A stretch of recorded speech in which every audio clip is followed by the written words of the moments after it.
Ini adalah pembicara pertama kami. Perlu saya sampaikan sebelumnya bahwa beliau akan berbicara mengenai migrasi burung dan upaya konservasinya di Indonesia. Dan beliau akan sharing selama 20 menit. Ya, Mas Asman, nanti untuk kemudian kita lanjutkan di sesi selanjutnya oleh Dr. Hewan Kristida langsung setelah presentasi dari Mas Asman. Kemudian untuk pertanyaan nanti bisa disampaikan langsung setelah kedua narasumber menyampaikan presentasinya dengan panduan dari saya moderator sendiri yang akan saya sampaikan lebih lanjut setelah sesi presentasi. Namun teman-teman bisa jika sudah ada pertanyaan bisa langsung dituliskan di kolom chat, nanti MC dan panitianya membantu untuk merekamnya terlebih dahulu. Begitu kurang lebihnya. Gitu dari saya langsung saya serahkan ke narasumber pertama untuk menyampaikan materinya. Terima kasih. Monggo Mas Aswan.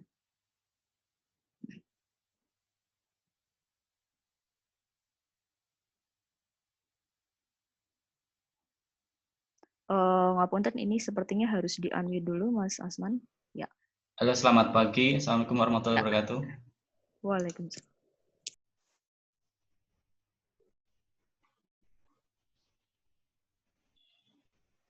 Sudah. Apakah sudah terdengar? Cek. Sudah, ya. Selamat pagi. Assalamualaikum warahmatullahi wabarakatuh. Teman-teman semua, salam kenal untuk teman-teman karena saya lihat nih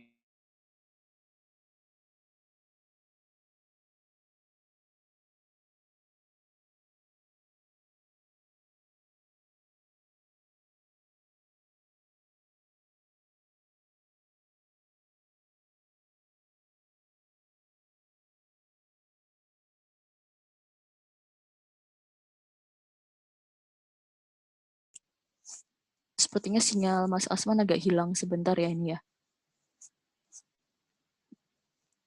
Mungkin coba dibantu oleh MC untuk share screen.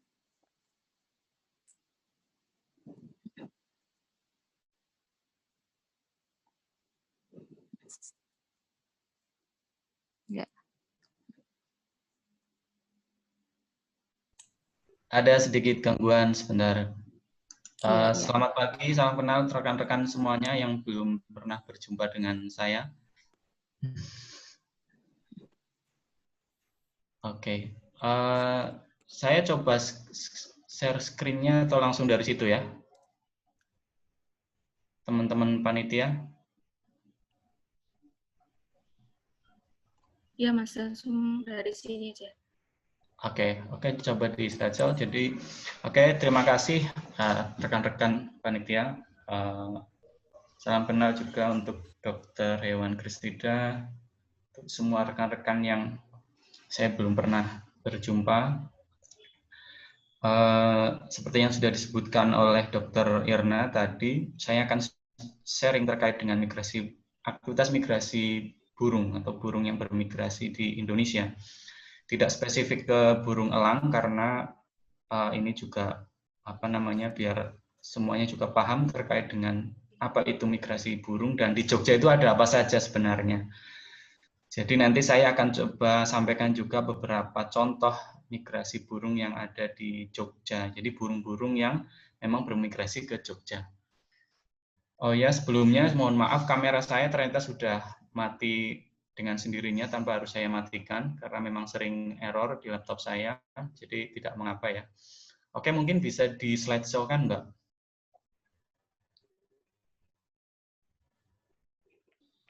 Untuk diperbesar, silahkan.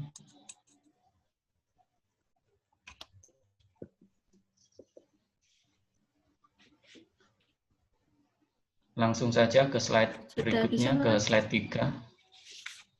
Dioperasikan dari situ ya, berarti? Ya. Oke. Oke, siap. Jadi ini sebagai gambaran umum di Indonesia bahwa kita saat ini untuk publikasi terakhir dari Burung Indonesia, Lembaga Burung Indonesia yang berkantor di Bogor, saat ini di Indonesia tercatat ada 1.794 spesies burung. Itu yang baik yang migran dan non-migran. Nah, dari 1.794 itu ada sekitar 125 spesies yang itu ternyata bermigrasi. Nah, 125 spesies itu juga masih berdasarkan catatan yang agak lama karena sebelum ada perubahan tata taksonominya. Kalau yang sekarang sudah sebenarnya lebih dari itu, tapi yang dari catatan saya itu ada sekitar 125 spesies yang bermigrasi. Nah, dari 1.794 burung yang tercatat di Indonesia, 30 jenis termasuk spesies yang critically endangered, yang statusnya kritis menurut IUCN. Kalau di Jawa, kita ada yang kritikal itu ada burung ekek geling, terus kemudian ada burung raja udang kalung biru, itu burung endemik Jawa yang statusnya critically endangered, dan populasinya sudah sangat sedikit sekali. Terutama yang ekek geling Jawa itu sekarang sudah sangat susah ditemui, dan di Jawa atau di Indonesia ada satu lembaga yang saat ini sedang mencoba untuk melakukan upaya konservasi dengan melakukan penangkaran itu di Wildlife Rescue Center Cikananga, di Cikananga itu yang di Sukabumi. Terus kemudian 48 genting atau endangered, itu termasuk juga dengan elang Jawa. Kemudian ada 96 rentan dan 244 itu mendekati terancam. Nah, ini ada 11 spesies yang sampai saat ini masih datanya sangat kurang sekali, data defisien, datanya belum banyak diketahui. Selanjutnya, Mbak. Nah, 557 spesies burung dilindungi sesuai dengan Peraturan Menteri Lingkungan Hidup dan Kehutanan untuk jenis-jenis tumbuhan dan satwa liar yang dilindungi. 513 merupakan spesies endemik, termasuk ada elang Jawa, ekek geling, raja udang kalung biru, terus kemudian masih banyak lagi beberapa spesies endemik yang ada di Indonesia. Yang tentunya ini tersebar ya di seluruh kepulauan yang ada di Indonesia, terutama di pulau-pulau kecil daerah wilayah timur, itu cukup banyak spesies endemik burungnya. Next. Yang 449. Oke. Jadi apa itu migrasi? Next saja, Mbak. Jadi apa itu migrasi? Jadi migrasi itu adalah perpindahan satu populasi satwa liar dari lokasi berpihaknya menuju lokasi yang lain. Ini menurut Peterson bahwa kata migrasi itu berasal dari kata migrate yang artinya adalah pergi dari satu tempat ke tempat yang lain.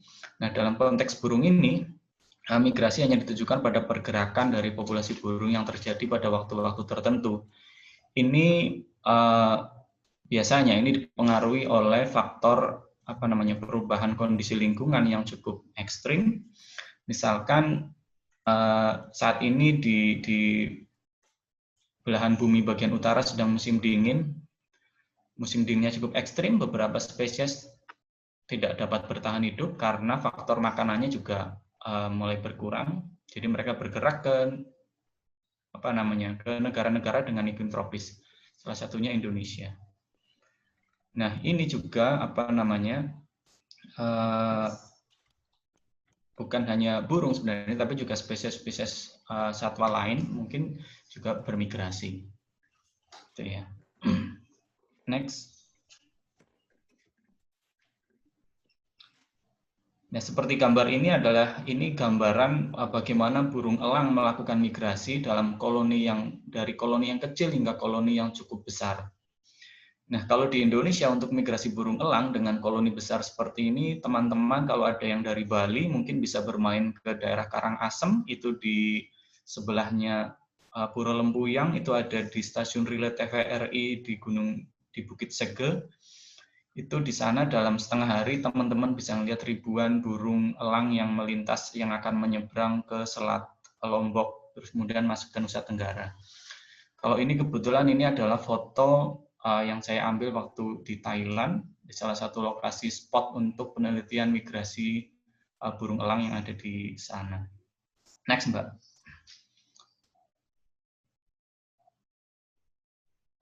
Selanjutnya,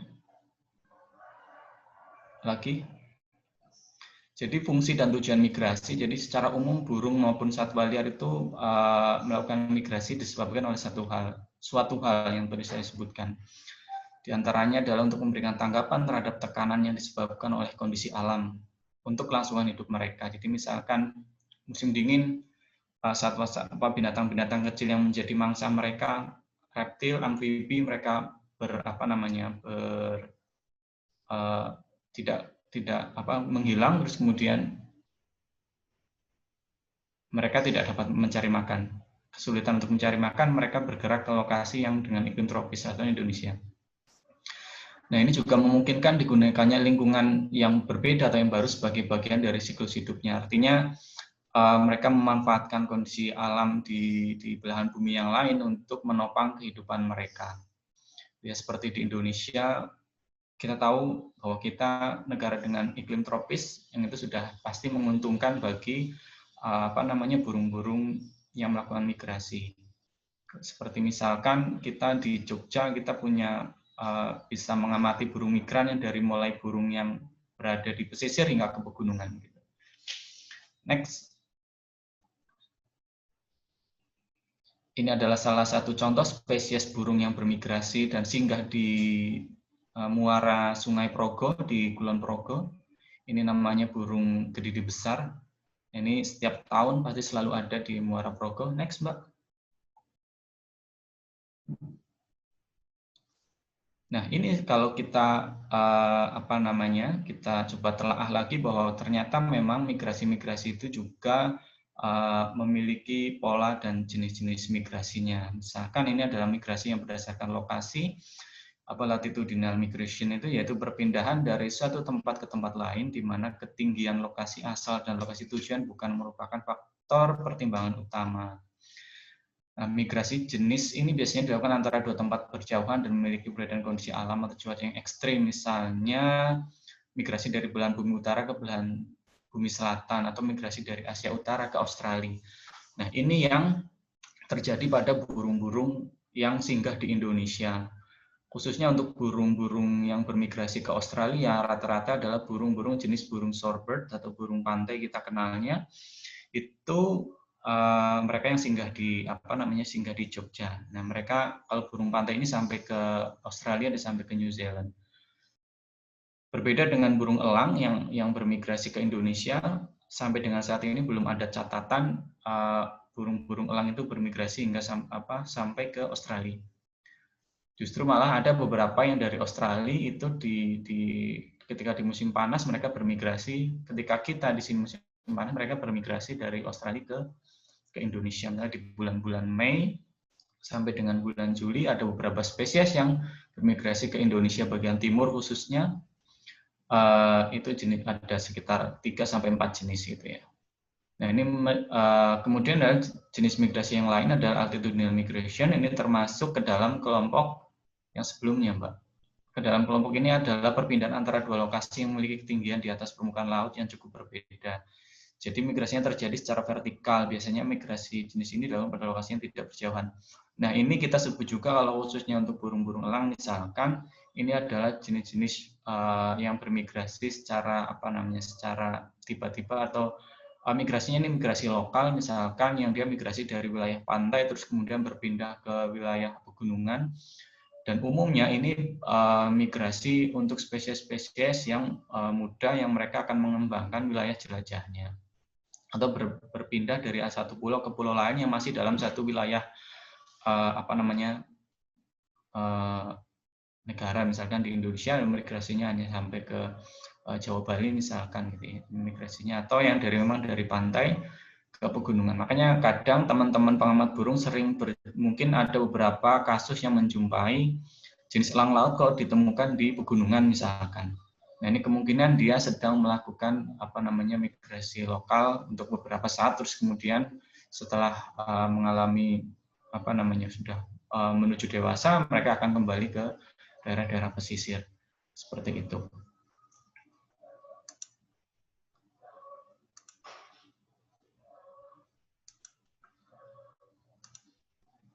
Oke, terus kemudian migrasi berdasarkan waktu. Ini adalah migrasi, yaitu perpindahannya dilakukan suatu tujuan tertentu dan kemudian kembali lagi ke lokasi asal secara teratur. Ini juga hampir perilakunya sama. Yang perilaku migrasi ini terkait dengan burung-burung elang, burung pantai. Jadi mereka bermigrasi ke suatu tempat untuk bertahan hidup karena kondisi alam yang tidak memungkinkan mereka mencari makan, untuk berkembang biak gitu ya. Jadi mereka berpindah ke suatu tempat. Nah, mereka akan kembali lagi ketika kondisi cuaca atau kondisi iklim di tempat asalnya sudah kembali normal. Nah, biasanya juga ada individu-individu muda yang mereka tidak kemudian kembali ke habitat asalnya untuk beberapa saat, misalnya 1 hingga 2 tahun. Ini umumnya untuk burung-burung yang masih muda.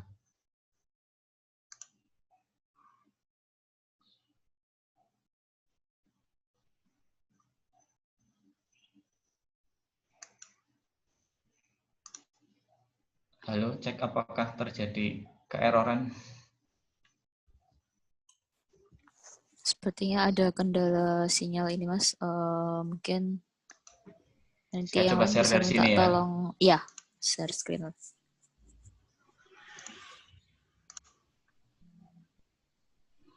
Apa saya sudah terlihat? Ya, sudah, Mas.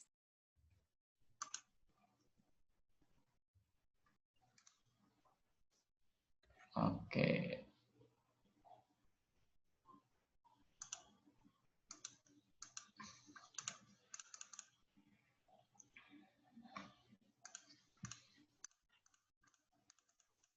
Jadi memang untuk individu-individu muda yang secara perilaku mereka belum siap untuk berkembang biak, untuk kasus-kasus burung yang bermigrasi, mereka bisa stay di lokasi migrasinya itu 1 hingga 2 tahun atau sampai secara secara kematangan biologisnya mereka untuk setelah siap berkembang biak mereka baru akan kembali ke lokasi di mana mereka dulu berasal gitu ya. Misalkan untuk jenis-jenis burung pantai yang dari Rusia gitu ya, kalau mereka belum siap berkembang biak, selama di lokasi migrasinya itu memungkinkan mereka untuk bertahan hidup, mereka akan stay untuk beberapa saat. Terus kemudian akan kembali lagi setelah secara matang mereka siap untuk berkembang biak, mereka akan kembali ke sana.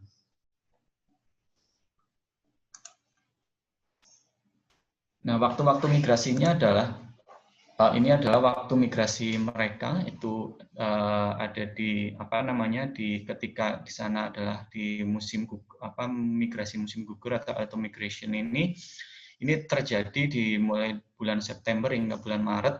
Nah, di bulan Maret ini biasanya mereka sudah ada di di lokasi migrasinya karena kita di Indonesia bulan Maret di minggu-minggu akhir ini kita sudah bisa melihat ya spesies-spesies yang bermigrasi ini hingga bulan Maret sampai kemudian mereka akan kembali lagi di spring migration ini atau migrasi arus baliknya kita sebutnya itu terjadi di antara bulan Maret hingga April. Nah, sampai mereka kemudian kembali ke lokasi asalnya dan mereka akan berkembang biak dan akan kembali lagi bermigrasi di September ini ya. Jadi ini seperti kalender siklus migrasinya mereka. Ini adalah di Maret, April proses mereka kembali ke habitat asalnya, terus kemudian adalah prakawin, berbiak ini antara bulan Juni hingga Juli, Agustus hingga pertengahan September adalah migrasi. Jadi individu muda yang menetas di bulan Agustus dan September ini, yang secara yang sudah siap terbang, itu mereka juga akan ikut bermigrasi. Ya, jadi yang bermigrasi itu bukan hanya yang sudah dewasa, sudah tua, yang bermigrasi, tapi juga yang dari yang muda-muda ini juga mereka bermigrasi. Karena untuk elang misalkan ketika elang itu sudah bisa terbang dari sarang, dalam waktu beberapa minggu mereka bisa menempuh terbang yang sangat jauh juga gitu, yang cukup tinggi. Nah, ini juga untuk burung-burung pantai khususnya juga ini yang mempunyai rekod terbang yang sangat jauh juga gitu ya untuk informasi-informasi burung pantai yang bermigrasi. Cara-cara burung bermigrasi pun berbeda tergantung juga dengan jenisnya dan kelompok mereka gitu ya. Misalkan untuk burung-burung pantai atau burung-burung terestrial gitu, mereka juga menggunakan kondisi atau tanda alam dalam perjalanan migrasi pertamanya. Jalan migrasi pertamanya adalah untuk spesies-spesies muda, terus kemudian nanti mereka menuju dewasa, rata-rata mereka akan menggunakan jalur itu secara berulang gitu ya. Nah, kemudian juga letak matahari, beberapa ahli berpendapat bahwa pada siang hari arah terbang dan tujuan akhir burung migran dipandu posisi matahari. Gitu ya. Terus kemudian letak bintang pada malam hari ini karena ada beberapa spesies yang memang perjalanan migrasinya itu dilakukan di malam hari. Dan justru juga ada spesies yang bisa terbang secara non-stop. Baru-baru ini diketahui selama 10 hari ada satu spesies namanya, kalau kita nama di Indonesianya adalah burung biru laut ekor blorok atau bar-tailed godwit, itu bermigrasi dari Australia sampai ke Cina kalau nggak salah, itu selama 10 hari non-stop, dia tidak berhenti sama sekali. Terus kemudian memanfaatkan udara panas bumi atau termal, khususnya ini untuk burung-burung pemangsa atau burung elang ya. Nah, ini saya coba kasih share ilustrasinya seperti ini untuk burung elang.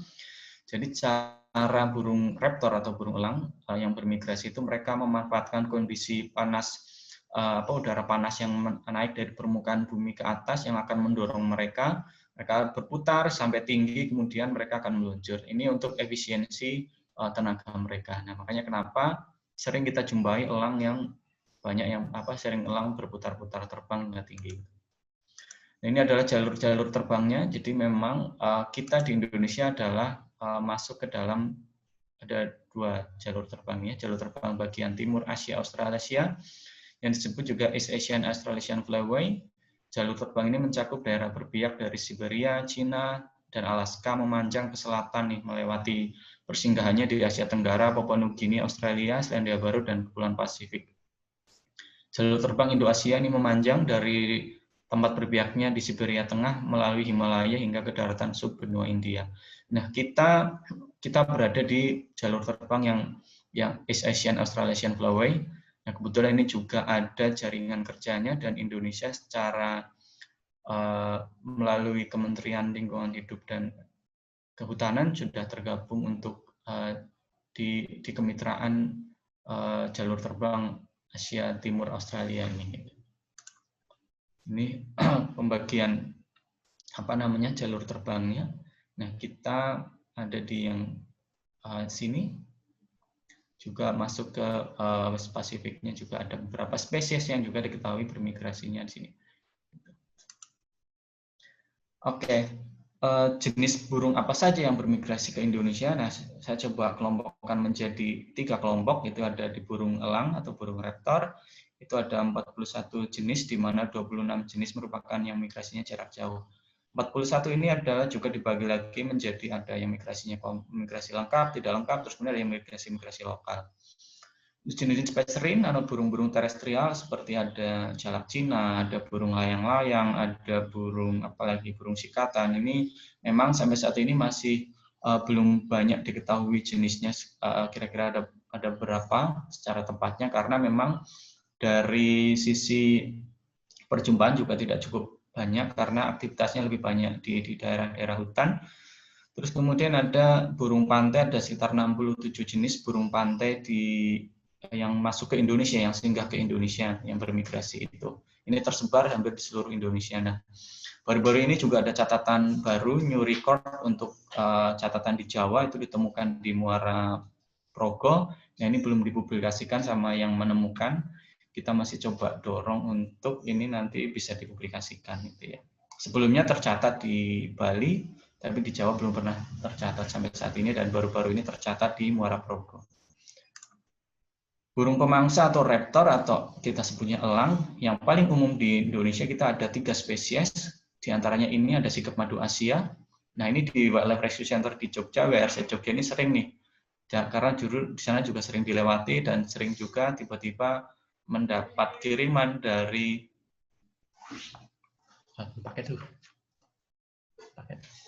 Ada kiriman dari masyarakat misalkan yang mendapatkan jenis sikap madu yang tiba-tiba ditemukan dalam kondisi lemah di ladang misalkan, dan kemudian karena pernah ada beberapa kasus yang di tahun sebelumnya, di tahun ini 2015 kalau nggak salah, itu ada satu sikap madu Asia yang dikirimkan ke sana dalam kondisi lemah dan kemudian beberapa hari dilepaskan kembali karena sudah bisa secara fisik sudah memungkinkan untuk dilepaskan kembali. Nah, ini ada gambaran bagaimana sikap madu Asia ini melakukan migrasi. Ini data real karena ini menggunakan satelit tracking, GPS tracker ya kita sebutnya. Jadi ada di 2012 ada 4 individu yang dipasang satelit GPS tracker itu, GPS pelacak, dan kebetulan waktu itu bisa diakses oleh umum gitu ya. Jadi saya bisa coba untuk screenshot ini pola jalur migrasinya dan melewat Jogja juga. Itu seperti ini gambaran jika dipetakan menggunakan GPS tracker. Kemudian ada burung pemangsa lain, ini langalap nippon. Ada juga kalau orang umum bilangnya alap-alap, migrasi dari Jepang ke Asia Tenggara hingga ke Indonesia. Jumlahnya tidak terlalu banyak. Di Indonesia catatan paling tinggi adalah sekitar 3.000-an individu. Berbeda dengan jenis elang alap Cina. Elang alap Cina memang populasinya cukup tinggi di dunia. Nah, ini catatan paling banyak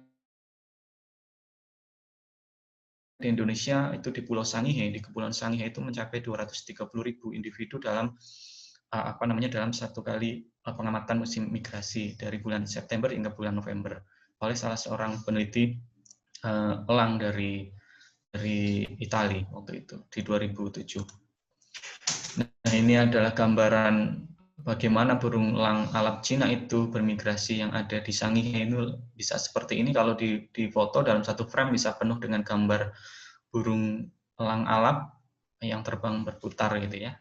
Ini suatu suatu atraksi alam yang sangat menarik jika ini bisa dijadikan sebagai objek wisata gitu.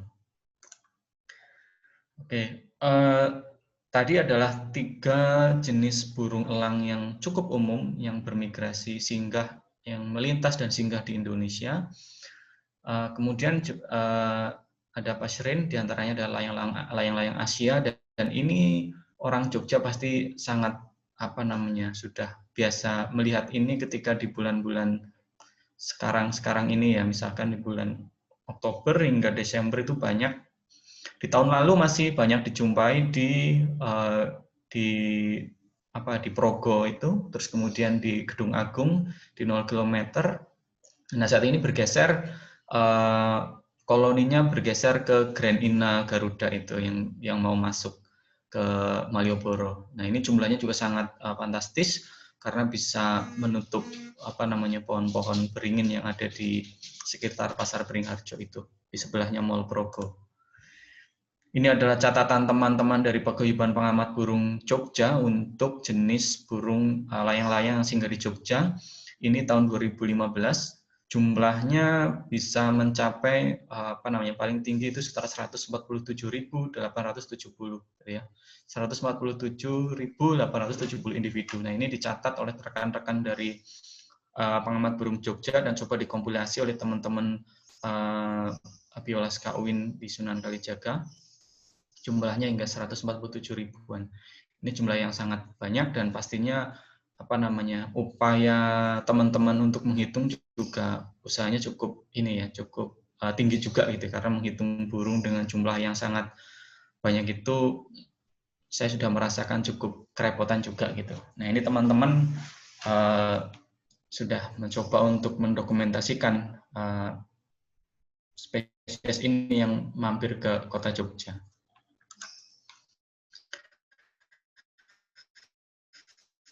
Nih gambaran sore ketika mereka akan berkumpul di sekitaran 0 km waktu itu dan sampai ke Pasar Beringharjo dan di Mall Progo itu ya.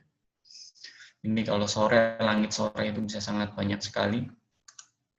Kemudian adalah jalak Cina, ini termasuk jenis yang jumlah individunya tertinggi juga di Jogja untuk jenis yang bermigrasi. Roosting site-nya saat ini bergeser ke di Ambarukmo Plaza. Itu cukup banyak juga di sana. Dipublikasikan oleh rekan-rekan juga. Nah ini dipublikasikan di salah satu jurnal untuk jurnal ornitologi di Indonesia, jurnal Kukila, ini untuk hasil-hasil kajian penelitian terkait dengan burung-burung. Lalu bagaimana dengan kondisi burung pantai di Jogja atau di Indonesia? 67 jenis ditemukan di Indonesia, persebarannya cukup luas. Beberapa titik persinggahan di Sumatera, Jawa, Kalimantan hingga ke Papua. Nah, beberapa jenis merupakan jenis terancam punah. Catatan baru yakni Spurgeon Sandpiper ini di tahun 2018-2017. Ini ada termasuk gede di bawah di Indonesia namanya. Ini populasinya sangat sedikit sekali di dunia. Kurang dari 400 individu mungkin ya. Ini satu yang tercatat di Sumatera di 2018. Ini burungnya hanya ada angkanya, ini ada angka 07, ini ada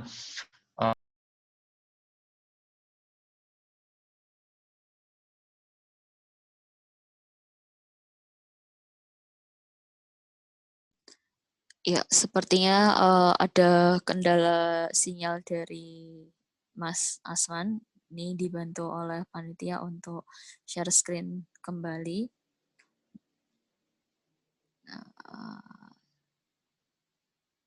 Ya, kita tunggu sebentar lagi untuk Mas Asman bisa kembali bergabung.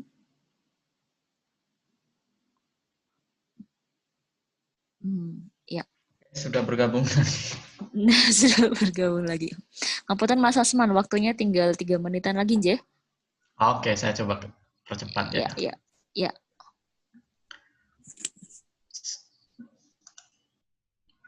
Nah, ini adalah catatan dari GPS tracker yang dipasang di spoonbill itu. Catatannya seperti ini, dari pertama dia terbang terus kemudian sampai ke Medan gitu ya.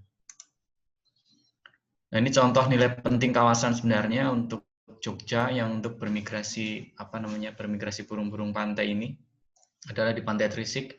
Jadi ini adalah lokasi penting lainnya, lokasi penting secara internasional ya, important site internasional yang untuk jenis kediri putih atau Calitris alba itu ada di Pantai Trisik, di lokasi Trisik itu mulai dari pesawahan hingga ke pantainya. Ini oleh rekan-rekan Perhimpunan Pengamat Burung Jogja dan Kelompok Pengamat Burung Pionik atau KPP Pionik UNY, mereka melakukan publikasinya. Catatan yang cukup tinggi untuk jenis ini Calitris alba ini, si kediri putih. Ini adalah kediri besar yang tadi di depan sudah saya tampilkan juga, status konservasinya vulnerable atau terancam. Kemudian juga menjadi lokasi persinggahan untuk Trillium Northman, termasuk jenis yang statusnya adalah endangered. Catatan di Trisik terakhir-terakhir ini paling banyak yang bisa terpantau sekitar 4 individu. Selebihnya mungkin di lokasi lain di Jawa kurang dari 10 ya, sudah pernah tercatat juga untuk jenis burung pantai yang Trillium Northman ini. Di Indonesia sudah termasuk jenis yang dilindungi juga berdasarkan Permen LHK 106 tahun 2018.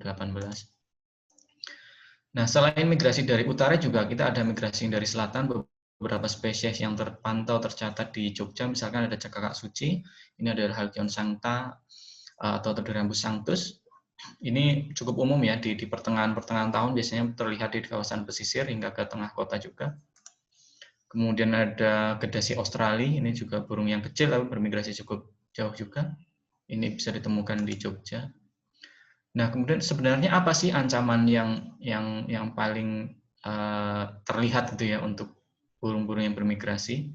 Nah, kita tahu bahwa kehilangan habitat ini menjadi ancaman bukan hanya ke satwa lokal tapi juga ke burung-burung yang bermigrasi.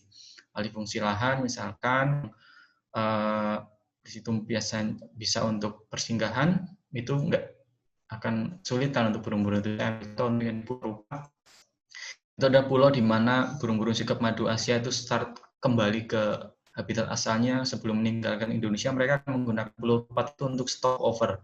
Mereka akan stop dulu di situ sebelum menyeberang di Selat Malaka, kemudian melanjutkan lagi hingga ke Jepang. Nah, ketika terjadi pembukaan lahan cukup besar-besaran di sana, di Pulau Rupat itu banyak individu, ada beberapa individu yang dijumpai mereka terbangnya tidak sampai ke daratan Malaysia. Jadi sebelum sampai ke daratan Malaysia, beberapa nelayan yang sudah masuk ke wilayah perairan Malaysia itu menemukan beberapa individu sikap madu Asia jatuh ke laut gitu ya. Terus kemudian adalah pemanfaatan secara ilegal khususnya untuk penambangan galian-galian C misalkan yang ada di wilayah-wilayah pesisir. Terus kemudian pencemaran lingkungan. Kondisinya apa yang menjadi persinggahan perlintasan burung-burung yang bermigrasi sudah beralih fungsi. Ini data-datanya WWF, gambarannya seperti ini. Mungkin rekan-rekan banyak sudah pernah sering lihat juga gambaran kondisi hutan di Indonesia dari tahun 85 hingga tahun 2016. Ini adalah publikasinya WWF. Kondisinya sudah sangat prihatinkan. Nah, kemudian ada penambangan yang tidak terkendali di dekat kita di Jogja, penambangan pasir di Sungai Progo itu sangat masif sekali, hingga ke pesisir, ke muaranya. Itu juga sangat berpengaruh terhadap kehadiran burung-burung yang bermigrasi. Kemudian pencemaran lingkungan, ini adalah tumpahan minyak, ini sangat berdampak buruk juga untuk burung-burung pantai yang bermigrasi, yang khususnya di wilayah-wilayah menjadi lokasi persinggahan. Ini adalah catatan dari teman-teman di Bali, ini ada burung-burung yang terkena tumpahan minyak. Ini yang saya lingkari merah dan saya kasih tunjuk, ini adalah yang terkena tumpahan-tumpahan minyak di Bali waktu itu.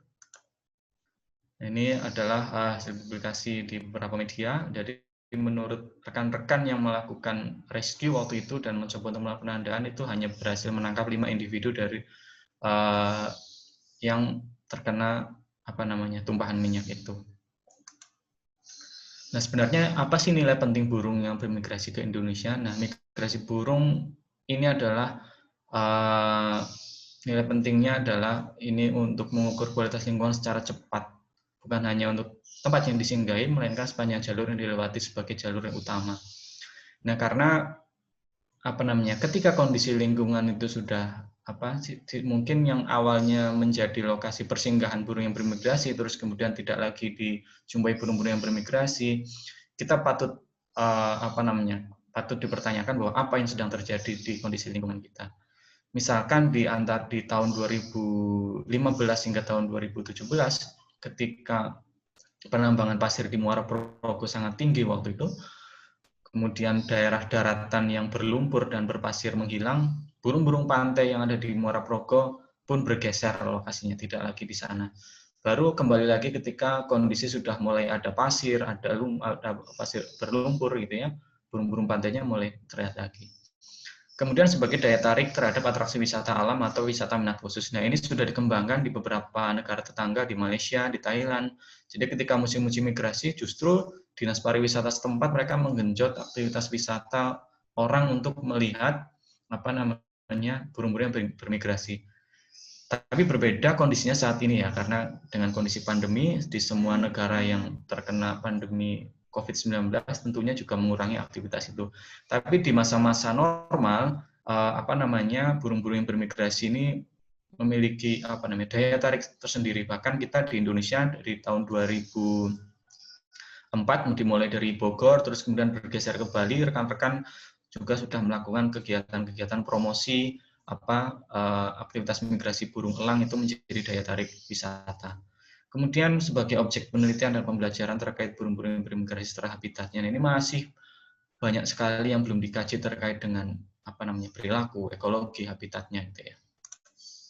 Nah, upaya konservasinya apa yang sudah dilakukan untuk burung-burung yang bermigrasi di Indonesia itu? Nah, keikutsertaan Indonesia dalam kemitraan jalur terbang East Asian Australasian Flyaway Partnership khusus burung air migran, kemudian juga pemantauan rutin dalam event Global Shorebird Counting ini dilakukan oleh seluruh dunia dan kita menyumbang informasi itu ke sana. World Migratory Bird Day ini diperingati 2 kali dalam setahun, tujuannya adalah untuk kampanye penyedartahuan terkait dengan burung-burung yang bermigrasi. National Water Bird Census, dan rencana strategi konservasi burung bermigrasi dan habitatnya. Nah, ini adalah upaya konservasi melalui kegiatan penelitian menggunakan penandaan seperti ini. Ini adalah menggunakan bendera warna yang ini disepakati oleh seluruh peneliti yang ada di dunia terkait khususnya untuk burung-burung pantai yang bermigrasi. Setiap negara punya warna sendiri, bahkan Indonesia punya tiga kombinasi warna. Satu yang orange hitam untuk di wilayah ini di kalau nggak salah Sumatera. Kemudian kalau di Jawa hitam sama orange, dan yang di Papua Barat itu orange sama orange. Terus kemudian dikombinasi dengan ring. Ring ini ada nomornya LIPI. Nah, ini sudah terregistrasi di LIPI. Kemudian juga penelitian kolaborasi untuk migrasi elang. Nah, kita ini di 2012 kita juga berpartisipasi kolaborasi dengan rekan-rekan di Asia untuk pemantauan secara serempak dalam waktu 3 bulan untuk pemantauan migrasi burung elang. Nah, ini adalah peluang penelitiannya, jalur migrasi, perilaku migrasi, karakteristik habitat, gitu ya. Lalu bagaimana upaya konservasi di kala pandemi COVID-19 ini? Ada kegiatan kampanye tetap jalan. Solusinya adalah dengan penyebaran informasi nilai penting burung migran bermigrasi secara virtual atau online. Seperti ini misalkan, ini juga menjadi bentuk keseriusan teman-teman di WRC untuk menyebarkan informasi terkait dengan migrasi burung. Ini juga karena konservasi kan juga nggak harus bersentuhan langsung dengan satwanya, tapi juga kegiatan-kegiatan penyedartahuan seperti ini. Kemudian adalah monitoring tetap dijalankan dengan memperhatikan protokol kesehatan yang sudah ditetapkan. Jadi kita khususnya teman-teman di Jogja juga secara rutin melakukan pemantauan, misalkan untuk burung elang di lereng Merapi, di Menoreh, gitu ya. Terus kemudian untuk yang monitoring burung pantai, seperti biasa dilakukan di Muara Progo dan sekitaran sawah-sawah di Desa Banaran atau Trisik, gitu ya. Oke, seperti itu yang bisa kan, mungkin nanti bisa disambung di sesi diskusi ya, Dr. Irna ya. Mohon maaf jika tadi mengalami beberapa kendala putus di tengah jalan itu ya. Semoga informasinya bisa tersampaikan. Kira-kira begitu, Dr. Irna. Ya. Dr. Nun, Mas Asman, atas sharingnya ini yang luar biasa. Walaupun tadi sempat terputus beberapa kali di tengah jalan, tapi pada akhirnya tetap bisa menyampaikan keseluruhan dengan sangat baik, Mas Asman.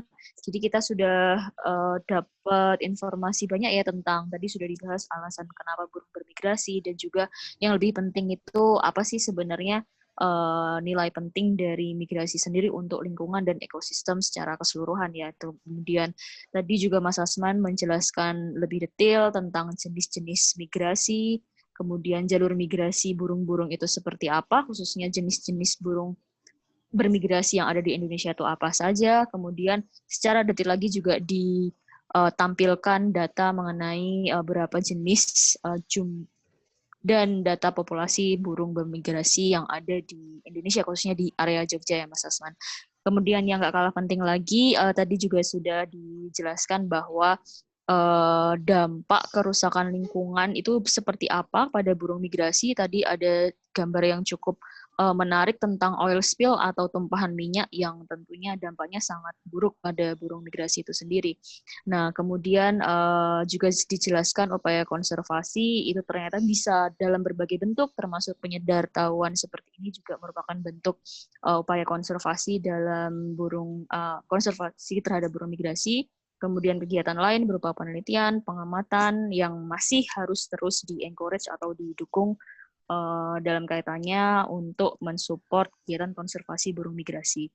Kemudian tadi dibahas juga bagaimana sikap kita sebagai peneliti dan upaya konservasi burung migrasi di kala pandemi itu seperti apa, walaupun nanti mungkin bisa ditambahkan secara lebih detail oleh narasumber kita yang selanjutnya mengenai upaya-upaya apa saja yang dan bagaimana kita menyikapi burung migrasi dan apa namanya peristiwa migrasi burung ini di kala pandemi. Nah, untuk sesi diskusi nanti langsung saja kita rapel setelah narasumber 2 menyampaikan materinya. Dan terima kasih Mas Asman yang luar biasa tadi penjelasannya. Kemudian ini langsung saja kita beranjak ke narasumber selanjutnya. Ada Dr. Hewan Kristida, yang tak lain dan tak bukan adalah kolega saya sendiri. Dr. Kristida ini sekarang sedang menempuh pendidikan di Hokkaido University, Jepang, dan untuk lebih detailnya akan saya paparkan CV beliau terlebih dahulu. Beliau nama panjangnya adalah Dr. Hewan Kristida S. Swastika, memiliki riwayat pendidikan di Jogja juga, jadi ini memang sama seperti saya, kurang lebihnya dari kecil memang di Jogja. Ini dari SMA Negeri 3 Yogyakarta, kemudian lanjut ke Fakultas Kedokteran Hewan UGM. Kemudian beliau sekarang melanjutkan S3 atau program doktoral di Divisi Molekular Patobiologi di Research Center for Zoonosis Control, Hokkaido University, Jepang. Nah, selama periode studinya, beliau juga sudah mempublikasikan beberapa paper yang memang berhubungan dengan ekspertis beliau sendiri, yaitu bagian virus ya, penyakit yang disebabkan oleh virus. Nah, di antaranya adalah yang terkini, discovery dari ribonuclease resistant structures of insect-specific flavivirus isolated in Zambia. Jadi beliau meneliti tentang genetik dari virus flavivirus. Kemudian beliau juga sudah menerbitkan publikasi mengenai review dari, ini yang sangat menarik karena mempublikasikan materi terkait dengan pandemi, ya ini berjudul Review on Countermeasures to Coronavirus Disease in 2019 Pandemic. Nah, ini sudah dipublikasikan di Japanese Journal of Veterinary Research. Mungkin nanti Dr. Kristida bisa sedikit menjelaskan tentang ini juga, kaitannya dengan topik kita hari ini. Dan juga beliau juga mempublikasikan penelitian di bidang diagnosis Zika virus pada non-human primates di Zambia. Nah, pada kesempatan kali ini beliau akan menjelaskan atau sharing materi mengenai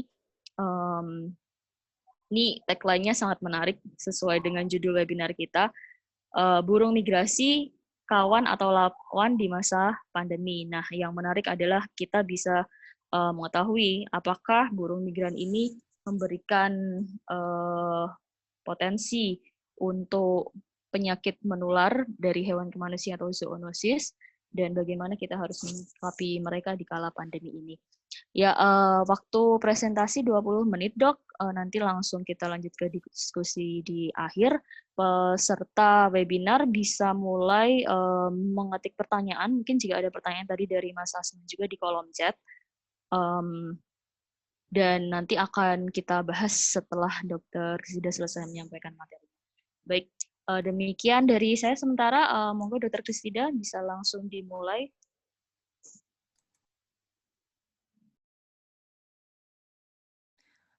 Oke, terima kasih untuk perkenalannya, Dr. Irna. Saya slideshow dulu ya. Oke. Sudah kelihatan ya? Ya, jadi untuk hari ini saya akan lebih fokus ke mengenai virus zoonosis pada burung migran. Jadi apakah burung-burung migran ini membawa bibit penyakit atau patogen yang berbahaya untuk manusia atau tidak? Jadi untuk pengantar saja, ini adalah kelakuan atau perilaku dari hewan-hewan liar pada masa pandemi, di mana tidak sedikit negara-negara di dunia memerintahkan untuk stay at home ya, termasuk di Indonesia. Ini ada merak yang tiba-tiba masuk ke kota, kemudian ada beruang, ada kambing, dan yang kalau menurut saya yang paling lucu sih ada perkelahian antar kelompok monyet di Thailand, karena seperti kita tahu ada ketika banyak turis, mereka akan cenderung untuk memberikan makan ke para monyet ini, tapi dengan adanya kebijakan lockdown atau karantina wilayah, sama sekali tidak ada turis yang datang dan para monyet ini harus mencari makan sendiri, sehingga ada kompetisi antar geng gitu ya, bahasa kerennya ada kompetisi antar geng dan mereka berkelahi. Kemudian ada juga singa gunung yang tiba-tiba turun ke area pemukiman penduduk. Dan masuk ke zoonosis dulu ya, jadi saya akan memberikan pengantar tentang virus, karena ini menjadi dasar pemahaman kita bersama. Yang pertama adalah zoonosis. Zoonosis merupakan penyakit infeksius yang menular dari manusia ke hewan dan atau sebaliknya. Contohnya ada rabies, demam berdarah, cikungunya, SARS, MERS, filariasis atau kaki gajah, dan malaria. Kemudian penularan dapat terjadi melalui kontak langsung, gigitan hewan, maupun kontak tidak langsung melalui makanan. Dan berdasarkan data OIE, 60% dari penyakit infeksius yang ada di manusia merupakan zoonosis, dan 75% penyakit infeksius baru yang muncul di manusia berasal dari hewan. Banyak ya. Nah, apa sih faktor yang menyebabkan munculnya zoonosis? Beberapa alasannya adalah karena perambahan hutan, seperti tadi yang sudah dijelaskan oleh Mas Asman. Ada perambahan hutan, pengalihfungsian lahan, bencana alam, perdagangan antar wilayah, dan juga transportasi. Jadi ketika kita berkaitan dengan ekosistem, ketika kita merubah lahan atau kita merubah hutan, itu akan merubah hewan-hewan yang ada di dalamnya. Termasuk juga patogen-patogen yang biasanya itu dia tidak berbahaya di hewan atau di habitat aslinya. Ketika kita membuka wilayah, ketika kita membuka hutan, maka hewan-hewan yang ada di dalam hutan itu, mau nggak mau mereka akan mencari rumah baru, mereka akan keluar, dan mereka akan mendekati manusia, sehingga kontak antara hewan dan manusia itu tidak dapat terhindarkan. Jadi, patogen ataupun virus, bakteri, ataupun parasit yang ada di hewan, yang awalnya itu tidak berbahaya untuk manusia karena mereka sudah aman berada di hutan bersama hewan, bersama dengan host spesies aslinya, ketika dia bersentuhan manusia, maka si patogen ini bisa saja dia berpindah ke manusia, dan ternyata mereka menemukan rumah baru yang lebih nikmat daripada host spesies mereka sebelumnya. Dan itu membuka peluang untuk menimbulkan penyakit baru di manusia. Nah, ini bagaimana munculnya zoonosis di manusia? Kita lihat di gambar yang ini. Jadi, ketika ada patogen-patogen yang mereka awalnya ada di hewan, itu mereka berpindah ke hewan yang lain, atau mungkin bisa ke vektor seperti nyamuk ataupun caplak, mereka akan memperbanyak diri, atau bisa disebut dengan amplifikasi di hewan-hewan domestik yang dekat dengan manusia, dan begitu ada kesempatan, mereka bisa saja masuk ke manusia dan menimbulkan outbreak, menimbulkan wabah. Dan di sini kita memerlukan suatu sistem yang namanya surveillance aktif di hewan, sehingga ketika misalnya kita mendeteksi adanya patogen apapun itu yang berpotensi untuk menimbulkan penyakit ke manusia, kita bisa memberikan suatu respon, sehingga walaupun akan ada outbreak, tetapi outbreak-nya tidak akan setinggi yang ada di gambar yang A ini. Jadi kita bisa menekan dan kita bisa mengontrol dari kejadian wabah itu, sehingga korban ataupun pasien di manusia itu tidak banyak. Nah, berikutnya adalah tentang virus itu sendiri.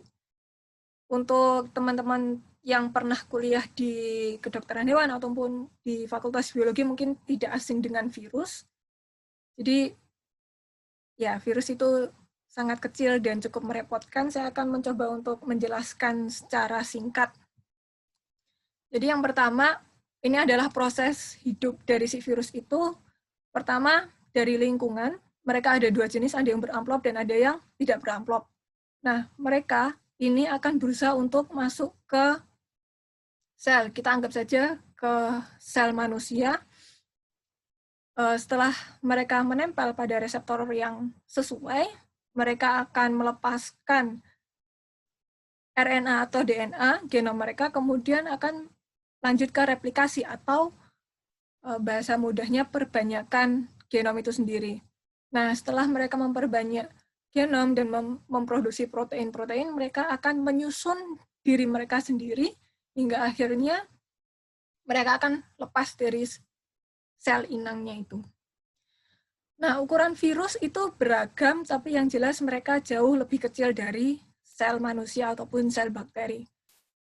Contohnya ada banyak, ada HIV, ini yang menyebabkan AIDS, kemudian ada influenza, ada coronavirus penyebab COVID-19, kemudian ada hepatitis A, hepatitis C, dan yang paling besar di sini adalah Ebola virus yang menyebabkan hemorrhagic fever yang sekarang lagi ngetrend di DRC, Democratic Republic of Congo.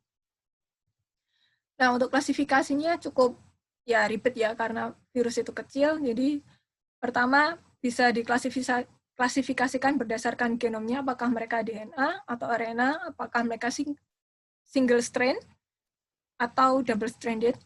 Kemudian ada juga namanya Baltimore classification, ini bisa dibaca sendiri lebih lanjut. Kemudian bentuknya juga macam-macam. Ada yang helical, icosahedral, ada prolet, kompleks. Mungkin teman-teman, Bapak Ibu paling familiar dengan bentuk ini karena di masa-masa SMA banyaknya yang dibahas adalah bentuk ini, bakteriofag. Kemudian ada juga yang beramplop. Untuk informasi lebih detailnya mengenai taksonomi atau klasifikasi dari virus, teman-teman bisa mengakses ke ICTV atau International Committee on Taxonomy of Viruses. Di situ teman-teman bisa mencari segala informasi terkait dengan taksonomi virus dengan detail. Kemudian ini adalah proses masuk sel itu ke virus dari menempel, kemudian ada juga yang endositosis, kemudian untuk yang fags atau bakteriofag itu menyuntikkan genomnya ke sel bakteri. Nah, ini replikasi, ini adalah bentukan yang paling sederhana dari replikasi.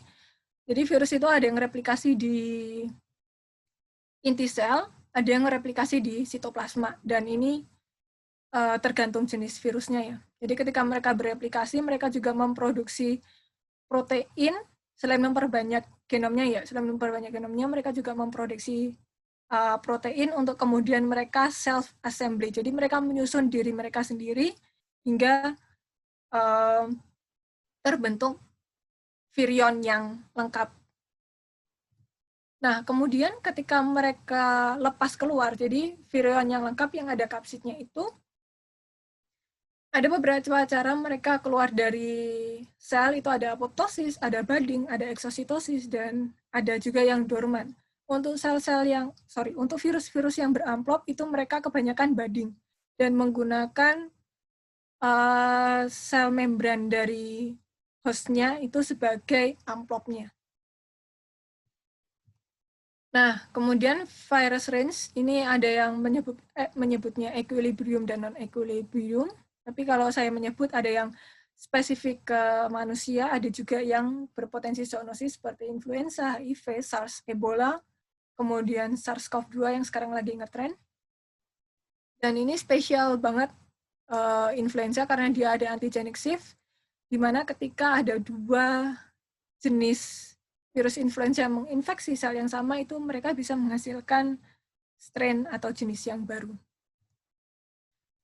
Kemudian mereka juga bisa menghasilkan immune response dari PC, kemudian T-cell, B-cell, kemudian B-cell ini menghasilkan antibody, kemudian T-cell itu ada cytotoxic T-cell, ini fungsinya adalah dia membunuh dari sel yang terinfeksi. Dan terakhir adalah bagaimana untuk menangani infeksi virus.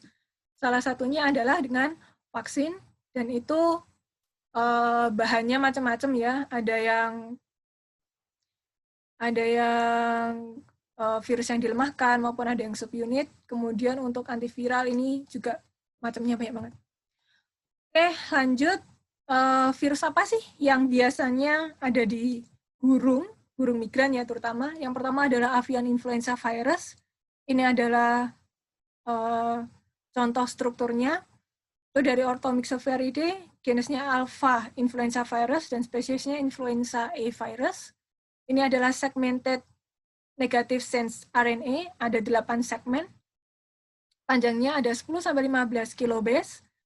Dan virus lain yang ada di kelompok ini adalah influenza B dan influenza C virus. Yang kedua adalah Newcastle disease virus. Untuk para dokter hewan pasti tidak asing dengan virus ini.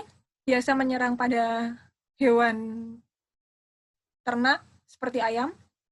Ini di famili Paramyxoviridae, jenis Orthoaphula virus, spesies avian Orthoaphula virus 1.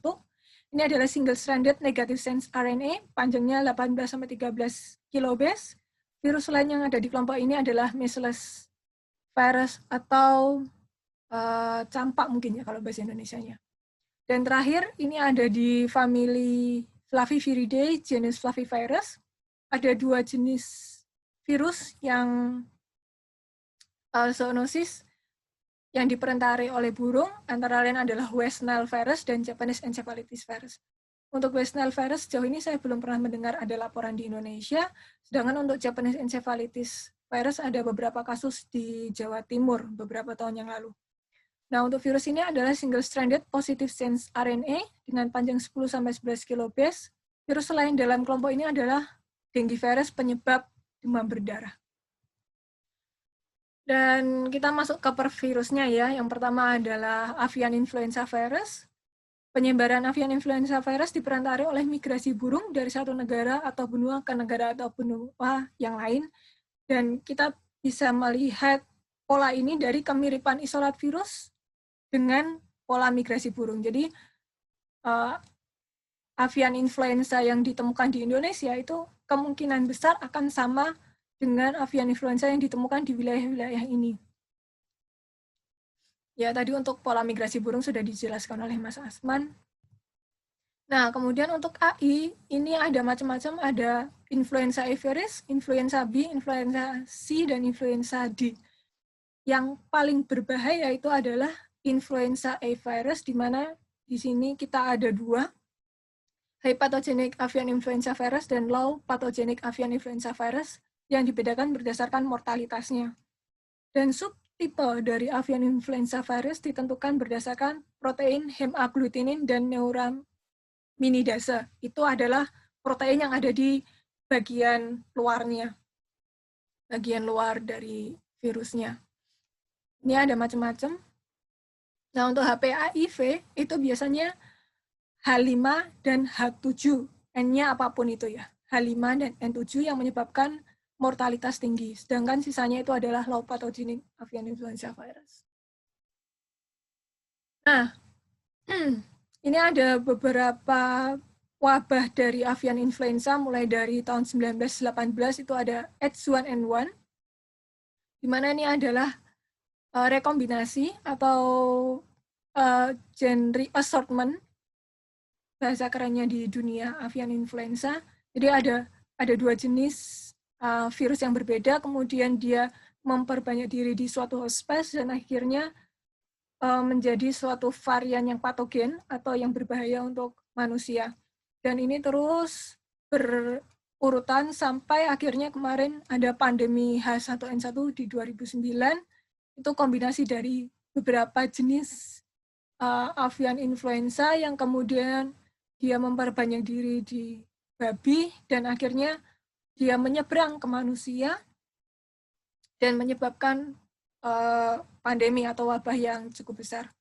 Dan ini adalah proses replikasinya. Jadi karena dia ada 8 segmen, ketika dia replikasi atau memperbanyak genomnya di nukleus ini, ada kemungkinan dari satu jenis yang lain, gen dari satu jenis sama jenis yang lain dari avian influenza virus ini, dia bisa berkolaborasi membentuk virus yang baru. Dan ini adalah yang saya maksud dengan protein H dan N, itu yang ini, yang ada di luar. Kemudian yang kedua adalah Newcastle disease virus, umumnya menginfeksi unggas dengan gejala klinis beragam dari mortalitas dan morbiditas tinggi hingga karier yang tidak bergejala. Dan ada 4 fenotip, viserotropik, neurotropik, mesogenik. Ini teman-teman yang dokter hewan pasti sangat familiar dengan virus ini.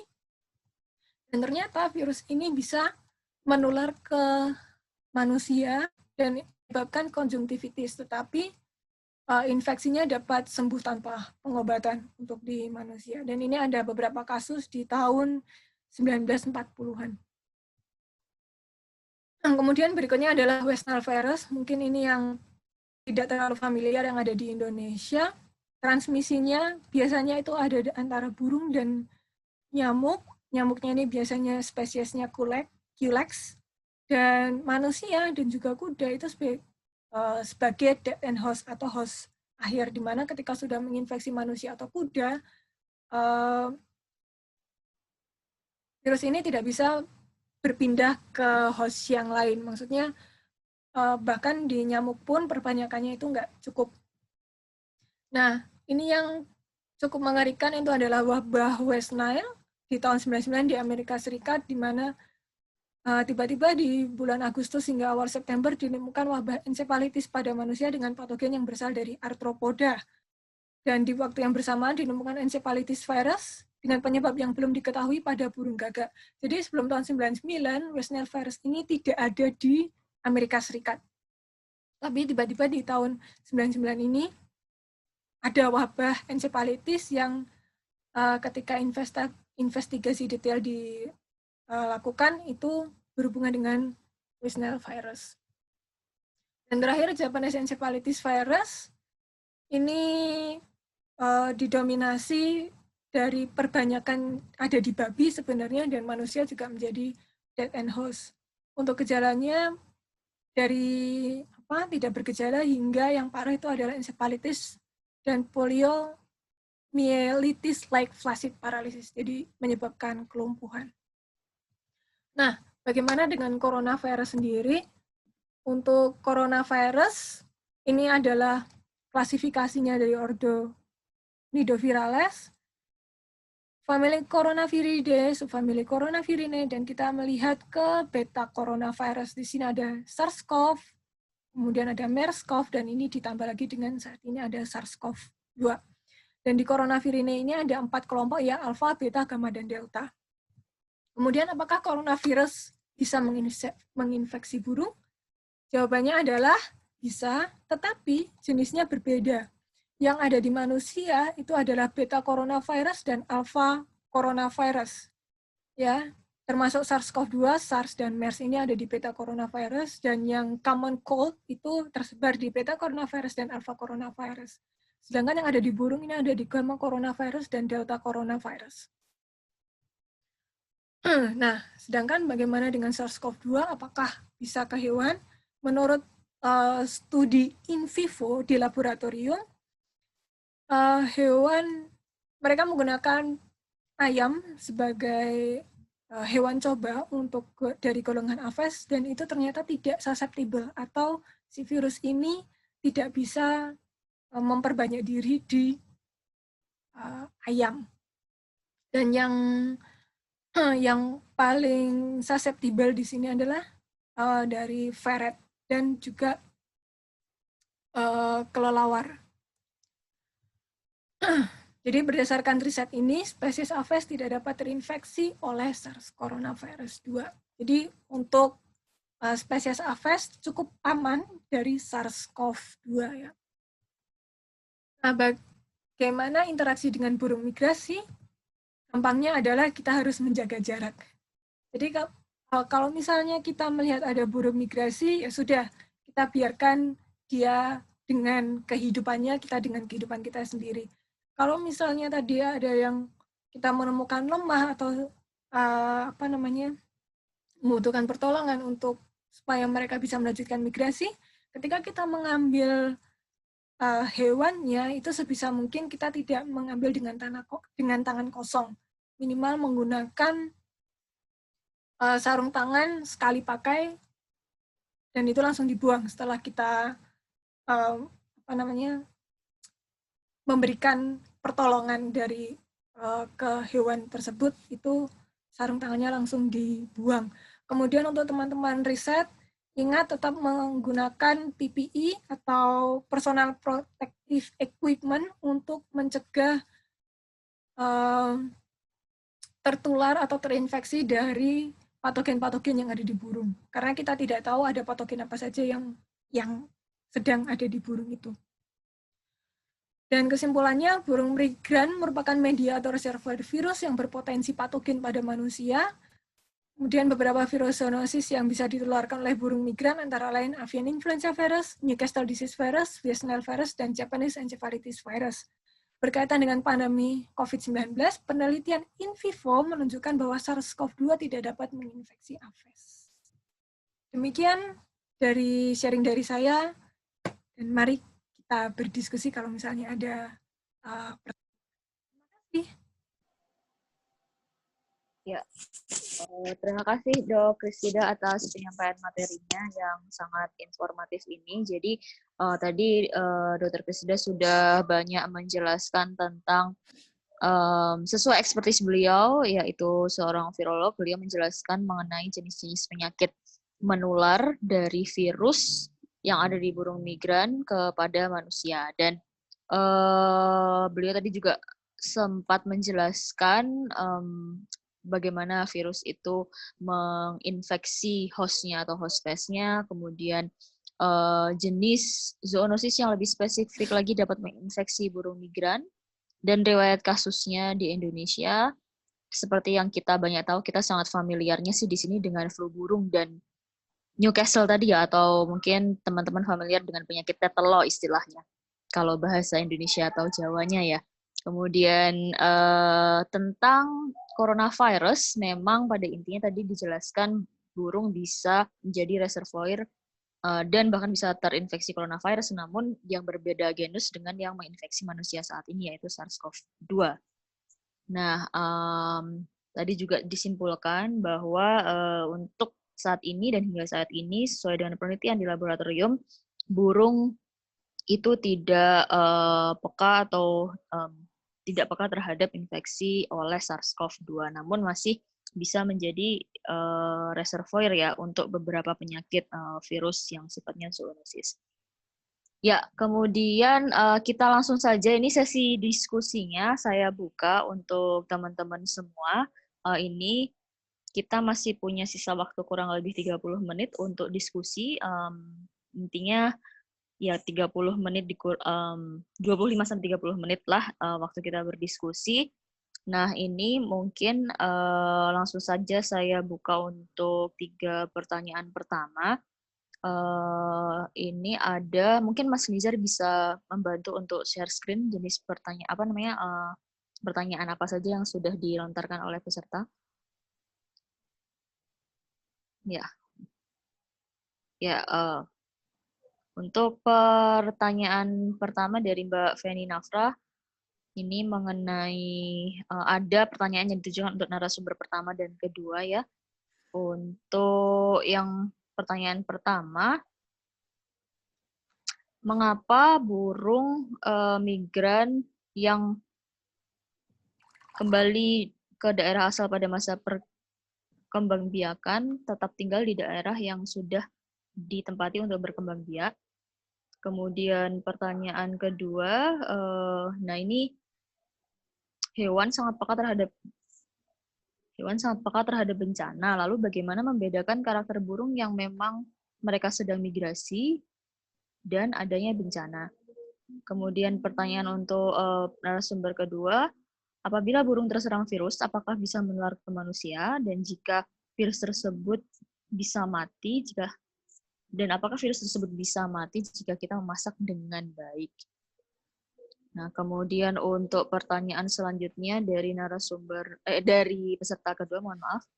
Ini juga menanyakan apakah semua virus yang zoonosis ketika menyerang selalu melalui endositosis atau dapat seperti virus pada bakteriofag? Ini pertanyaan dari saudara Imam Safir Alwanusa. Mungkin pertanyaannya dijawab terlebih dahulu tentang topik yang virus zoonosis tadi ya. Langsung mungkin Dr. Kristida bisa langsung menjawab pertanyaan dari saudari Feni dan saudara Imam. Ya. Mas Nisar bisa di scroll lagi ke atas. Nah. Jika seekor burung terserang virus, apakah bisa menular ke manusia? Jadi ini konteksnya untuk burung migran ya. Jadi memang tidak semua virus itu patogen ke manusia dan kita tidak tahu kapan virus itu menjadi patogen dan bisa menginfeksi manusia. Jadi untuk dunia zoonosis ini sangat unik sebenarnya. Kita tidak pernah tahu mana virus yang itu bisa menular ke manusia, mana virus yang itu walaupun menular ke manusia kita tetap sehat atau kita nggak sakit. Ya, jadi memang kita punya list, kita punya daftar virus-virus yang berpotensi untuk zoonosis, tapi kembali lagi ketika virus itu kemudian menginfeksi manusia, itu nanti kembali ke diri kita lagi. Apakah kita bisa melawan virus itu atau enggak? Jadi itu ya, terutama di burung, itu terkait dengan avian influenza, itu cukup tricky sebenarnya, cukup tricky. Kita tidak pernah tahu avian influenza jenis mana yang ada di burung, dan avian influenza mana yang kemudian nanti akan menjadi wabah. Untuk teman-teman yang di Universitas Airlangga mungkin agak sedikit familiar dengan avian influenza ini karena di sana ada pusat studi penyakit tropis kalau nggak salah, dan mereka fokus ke avian influenza. Jadi untuk avian influenza sendiri sebenarnya di negara-negara 4 musim itu kita punya namanya seasonal flu atau flu musiman, dan untuk mencegah flu musiman ini mereka melakukan surveillance aktif di burung-burung migran. Jadi mereka mengambil sampel dari feses burung migran, kemudian mengekstrak RNA dan mencoba mendeteksi itu RNA dari virus apa. Kalau itu ditemukan avian influenza, itu avian influenza yang mana? Apakah itu yang termasuk high pathogenic atau yang low pathogenic? Jadi itu masih tricky, dan untuk avian influenza risetnya sudah sangat banyak. Jadi ketika nanti ada yang loncat dari burung ke manusia atau burung ke hewan lain baru ke manusia, itu penanganannya akan jauh lebih cepat dibanding yang coronavirus ini. Terus apakah virus itu akan mati kalau dimasak dengan matang? Jelas virus itu akan mati kalau dimasak sampai matang. Tapi dalam konteks ini, saya pribadi tidak menyarankan untuk kalau di Indonesia itu kan mungkin ada beberapa yang ketika hewannya itu sudah kelihatan sakit, kemudian itu diambil, kemudian disembelih dan dimasak. Nah, saya tidak menyarankan untuk melakukan itu, ya, karena kita sudah tahu hewan itu sakit, jadi untuk sangat mengurangi interaksi dengan hewan sakit. Jadi bisa jadi dalam kasus itu kita tidak tertular dari makanan karena sudah dimasak, tapi kita tertular karena kita menyentuh hewan yang sakit itu. Seperti itu untuk Yang pertanyaan pertama, kemudian yang kedua, apakah semua virus zoonosis ketika menyerang melalui endositosis? Oke, jadi proses infeksinya itu macam-macam ya, dan kebanyakan untuk virus-virus yang menyerang pada mamalia itu mereka tidak berbentuk bakteriofag. Jadi antara dia endositosis atau dia menempel ke suatu reseptor, kemudian dia akan masuk ke sel dan melepaskan materi genetiknya di sitoplasma atau di nukleus. Seperti itu. Nanti ada prosesnya sendiri yang lebih detail, tapi secara umum bentuk dari virus-virus yang menyerang ke mamalia itu bukan yang bakteriophag, bukan yang virus T, ya, bukan yang virus T, tapi yang ada yang sferis, kemudian bulat dan lain sebagainya. Ya, ini langsung ada pertanyaan ketiga, Dok. Bisa dijawab langsung saja. Apakah kotoran burung migran bisa menularkan penyakit pada manusia? Oke. Itu ada suatu siklusnya sendiri sebenarnya. Jadi saya ambil contoh kegiatan surveillance yang dilakukan oleh institutku di sini, Research Center for Zoonosis Control di Mongolia. Jadi mereka secara aktif mengumpulkan feses atau kotoran burung dari suatu danau di suatu taman nasional. Jadi bagaimana virus itu kemudian akhirnya bisa loncat manusia itu tidak serta-merta dari kotoran hewan, kemudian langsung manusia, itu enggak. Proses itu bisa saja terjadi, tetapi kalau dalam konteks surveillance yang dilakukan oleh institutku, itu kemungkinannya sangat kecil karena mereka menggunakan PPE dan protokolnya sangat dan amat rigid, dan mereka mengikuti itu. Tapi ada satu siklus yang perlu diperhatikan, bahwa ketika hewan itu terinfeksi, kemudian virusnya itu bisa shedding melalui feses, dan ada hewan domestik yang singgah di area yang banyak fesesnya itu, kemudian entah itu minum air, atau mungkin makan makanan yang tercemar oleh feses itu, maka si hewan domestik ini memiliki potensi yang sangat besar untuk menjadi reservoir kedua. Dan virus itu bisa beramplifikasi di hewan domestik ini. Nah, kemudian hewan domestik ini, entah gimana ceritanya, akan berinteraksi dengan manusia. Nah, penularannya itu adalah interaksi dari hewan domestik ini ke manusia. Jadi penularannya secara tidak langsung. Gitu. Oke, Dokter, terima kasih. Untuk sementara ini langsung saya tutup dulu sementara, dan Mas Nizar tolong naikkan ke atas. Kita coba lempar pertanyaan dari Mbak Feni, Mbak Vivi, dan tadi untuk narasumber pertama, yaitu untuk Mas Asman. Semoga Mas Asman bisa di-unmute. Ini ada pertanyaan dari Mbak Feni. Apakah sudah cukup jelas Mas Asman, atau Mbak Feni perlu secara langsung menjelaskan apa yang ingin ditanyakan?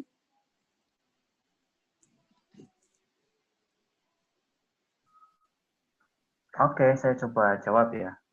Oh ya, monggo Mas Asman.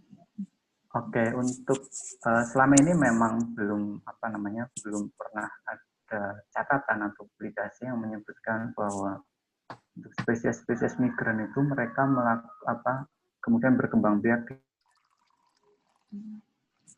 di lokasi migrasinya. Misal pun di situ ada subspesies yang spesies yang sama, beda subspesies saja, itu belum ada catatan migrasi spesies yang bermigrasi kemudian berkembang biak di lokasi migrasinya. Jadi mereka bermigrasi memang hanya untuk kebutuhan mencari makan supaya mereka bisa bertahan hidup, kemudian kembali lagi ke lokasi berbiaknya. Jadi memang teori itu juga sampai saat ini belum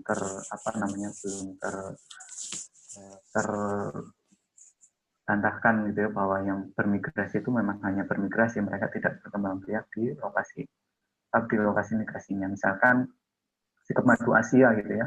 Kita di Indonesia punya juga spesies sikap madu Asia yang itu residen. Artinya ada gitu. Kita di Jawa punya satu spesies sikap madu Asia yang itu hanya ada di Pulau Jawa. Terus kemudian di Sumatera itu juga mereka ada, di Kalimantan juga ada, tapi mereka tidak lantas berkembang biak untuk satu spesies yang migran itu berkembang biak di Indonesia gitu. Itu untuk yang pertanyaan pertama. Kalau untuk yang pertanyaan kedua itu membedakan karakter, sebenarnya kalau kita tahu spesiesnya, kita sudah bisa memprediksi bahwa misalkan itu adalah burung-burung yang memang secara perilaku mereka, tempat tinggalnya, habitnya atau kebiasaan dan habitatnya ada di wilayah hutan atau di pegunungan, terus kemudian mereka bergerak ke wilayah dataran rendah, mungkin bisa diambil kesimpulan bahwa mungkin di atas akan ada sesuatu yang terjadi, ada perubahan terjadi di lingkungan di pegunungan, atau justru yang sebaliknya yang ada di wilayah pesisir, misalkan burung-burung air, mereka terbang atau berperilaku yang tidak normal ke lokasi tertentu atau berpindah tempat, itu mungkin bisa dijadikan indikator bahwa akan terjadi bencana misalkan. Berbeda dengan jenis burung-burung yang bermigrasi, kan mereka sifatnya apa ya? Sifatnya musiman gitu ya, musiman dan tidak sepanjang tahun ada. Jadi buat apa namanya? Untuk menandakan bahwa itu atau membedakan itu adalah burung yang bermigrasi atau burung yang sedang merespon akan terjadi bencana, mungkin bisa dilihat di situ. Mungkin kalau orang-orang yang sudah bersinggungan langsung, misalkan saya ambil contoh di Desa Banaran di sekitar Trisik, karena para petani sudah setiap tahun familiar dengan jenis-jenis itu dan ada aktivitas teman-teman yang melakukan pengamatan, mereka sudah paham bahwa memang burung-burung itu hanya ada di waktu-waktu tertentu. Jadi mungkin ini caranya adalah dengan ini sih, dengan kita mengetahui perilakunya atau sedikit memahami terkait dengan spesies itu sendiri dan perilaku-perilaku yang mungkin di luar musimnya gitu. Gitu dok. Oke, siap Mas Asman. Begitu untuk Mbak Feni, bagaimana Mbak? Ini bisa langsung saya unmute aja untuk jenengan untuk menanggapi. Tadi sudah dijawab oleh kedua narasumber ya pertanyaannya. Ya, Mbak Feni, apa ada pertanyaan lagi? Langsung saja disampaikan.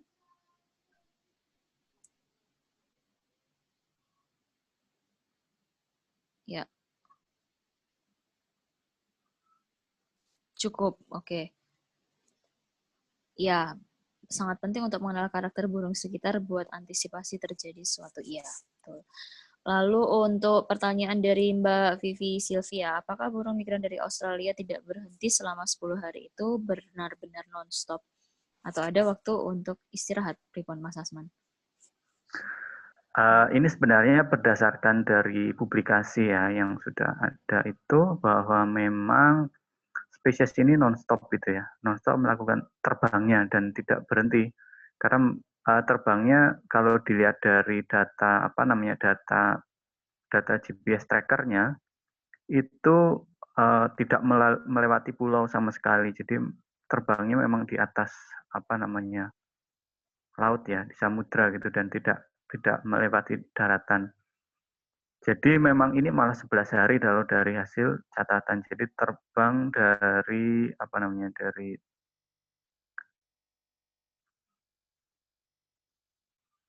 jadi selama dari 16 ini beritanya dari 16 September itu mereka terbang selama 11 hari itu nonstop.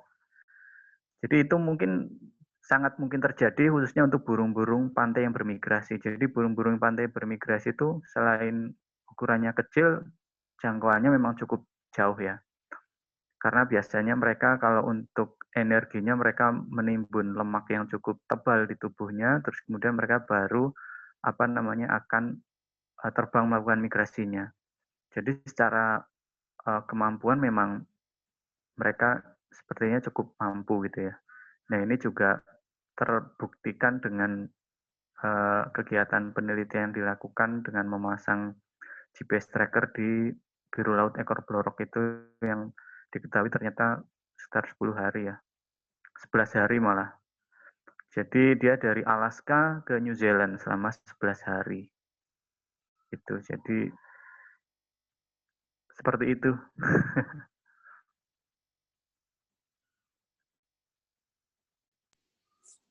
Ya, demikian Mbak Vivi, apakah sudah cukup? Atau ada yang ingin ditanyakan lagi? Ya,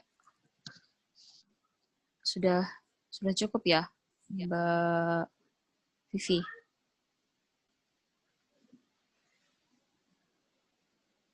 Oke, sudah ya, Mbak Vivi tadi sudah dijawab oleh. Gimana Mbak Vivi? Apakah ada tanggapan? Mohon diulang. Oh, cukup. Oke. Ya. Kemudian kita lanjut ke pertanyaan selanjutnya nih untuk Dr. Kristida mengenai apa tanggapan dokter mengenai hubungan perdagangan satwa liar dan zoonosis. Monggo Dok, langsung dijawab. Ya, untuk pada dasarnya ketika terjadi trading atau perdagangan satwa liar itu berarti juga meningkat untuk interaksi antara hewan interaksi antara hewan liar itu sendiri dengan manusia, dan juga tidak menutup kemungkinan dari patogen yang ada di hewan itu untuk ke manusia. Kalau misalnya memperhatikan berita yang terkait dengan SARS-CoV-2 ini, dugaannya adalah dari dari pasar hewan yang ada di Wuhan, Cina. Jadi memang untuk perdagangan satwa liar ini sangat beresiko terjadi penularan patogen-patogen zoonosis, tidak hanya virus, tapi juga ada bakteri dan juga parasit. Dan apakah harus ada pelarangan terkait dengan perdagangan satwa liar? Saya sebagai calon virolog sangat dan amat merekomendasikan untuk melarang perdagangan satwa liar, karena itu meningkatkan potensi munculnya patogen-patogen yang bersifat zoonosis dan membahayakan kesehatan manusia. Itu saya. Terima kasih. Ya. Terima kasih Dr. Kristida atas penjelasannya. Mungkin dari Mas Asman ini juga bisa menanggapi. Mas Asman, gimana pendapat jenengan? Apakah harus ada pelarangan khusus terhadap kegiatan tersebut? Mungkin Mas Asman punya pandangan juga. Moga Mas Asman. Terkait dengan perdagangan burung, memang memang cukup kompleks ya sebenarnya. Ini menyangkut hajat banyak orang, bukan hanya terkait dengan zoonosis saja. Tapi pengaturan yang secara atau implementasi terkait dengan regulasi yang ada itu sebenarnya yang harus diterapkan di pasar-pasar burung itu sendiri gitu ya. Itu yang sebenarnya harus diatur. Nah, secara perlahan juga mungkin bisa dilakukan campaign bahwa terkait dengan perdagangan satwa liar ini memang resikonya cukup tinggi. Tentunya dibarengi dengan bagaimana regulasi yang mengatur terkait dengan perdagangan satwa itu juga diterapkan di sana. Kan tanggung jawabnya bukan hanya di kita saja, tapi juga pemerintah, kita gitu ya, sama-sama terkait dengan perdagangan satwa itu. Gitu sih, Dok. Atau mungkin ini sebenarnya satwanya satwa, apakah ini seluruh satwa, karena yang di pasar hewan kan juga ada pasar domestik. Nah, terkait dengan satwa liar ini yang regulasinya juga harus diperketat sih menurutku, supaya lebih rapi lagi sebenarnya. Bukan rapi dalam artian perdagangan satwa liar juga boleh gitu ya. Tapi ini terkait juga dengan spesies-spesies terancam punah itu kan juga banyak ditemukan di pasar burung itu. Ya. Ya, jadi memang kaitannya ketika kita membicarakan tentang perdagangan satwa liar sendiri itu sendirinya merupakan sesuatu yang kompleks ya, Dok dan Mas Asman. Dan apalagi ketika dihubungkan dengan zoonosis, ya ini karena adanya pandemi ini saya rasa teman-teman semua jadi lebih paham mengenai hubungan antara perdagangan satwa liar dengan penyakit zoonosis itu sendiri. Nah, kemudian ini apakah ada teman-teman ada yang ingin menanggapi lagi terkait materi yang disampaikan oleh kedua narasumber? Saya masih memberikan kesempatan. Atau di sini saya lihat ada teman-teman dari Balai Karantina, kemudian tadi juga sempat lihat ada dari BKSDA, kemudian ada juga dari Dinas Peternakan dan Kesehatan Hewan, atau teman-teman yang lain barangkali ingin memberikan tanggapan, tidak mesti pertanyaan, tapi juga bisa mengenai tanggapan atau ingin sharing informasi kepada teman-teman sekalian dalam forum ini. Saya persilahkan, mungkin bisa mengangkat tangan saja, raise hand. Karena sebelumnya aku Ya, mau menambahkan monggo. sedikit. Monggo. Tadi ada tambahan dari Mbak Feni, berarti karakter virus ini lebih cepat bermutasi ya. Untuk virus avian influenza ya, ini termasuk golongan virus yang cepat bermutasi.